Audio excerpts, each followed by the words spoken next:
Actually, I have an Ilhan story for you. So, the other night on the House floor was not my first Jihad Squad moment. I was getting into an elevator with one of my staffers. And he and I were leaving the Capitol. We're going back to my office, and we get in the elevator, and I see a Capitol police officer running hurriedly to the elevator.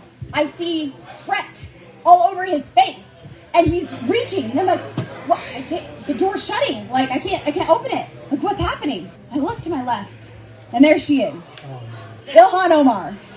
Oops. And I said, "Well, she doesn't have a backpack. We should be fine." So we only had one floor to go, and I was like, do I say it? Do I not? I looked over, and I said, "Oh, look, the Jihad Squad decided to show up for work today."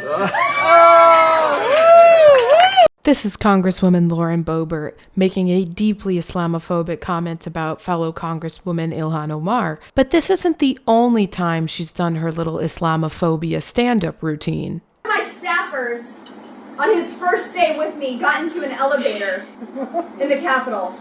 And in that elevator, we were joined by Ilhan Omar. Well,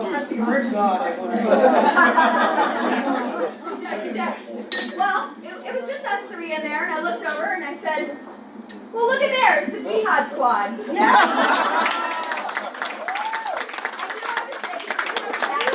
wasn't dropping and running, so we're good.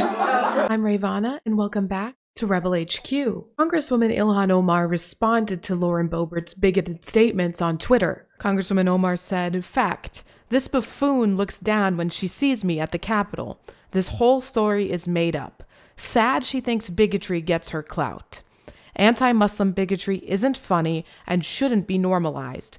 Congress can't be a place where hateful and dangerous Muslim tropes get no condemnation." Congresswoman Boebert put out a half-assed apology on Twitter, not apologizing to Representative Omar directly, but instead apologizing to anyone who was offended by her statements. Congresswoman Boebert then called Congresswoman Omar on the phone directly, and this is what she had to say about that call. "I never want anything I say to offend someone's religion." So I told her that, even after I put out a public statement to that effect.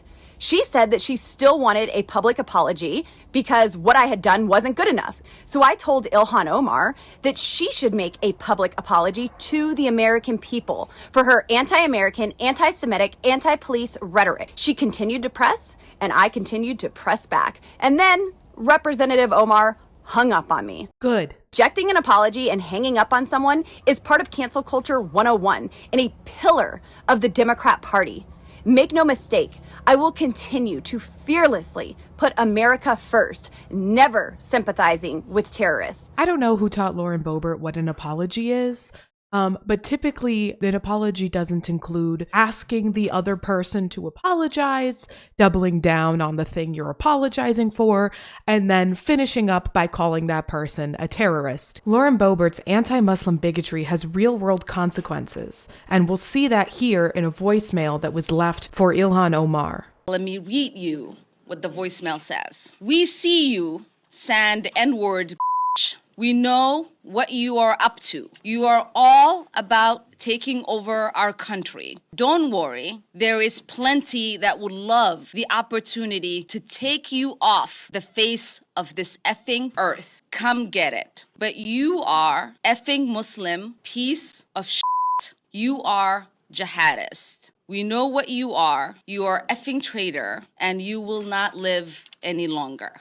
Representative Boebert's anti-Muslim bigotry not only has no place in the United States Congress, it has no place in the United States at all. Representative Boebert needs to be held accountable for her actions, so she can no longer use her platform in place of authority to inspire more hatred.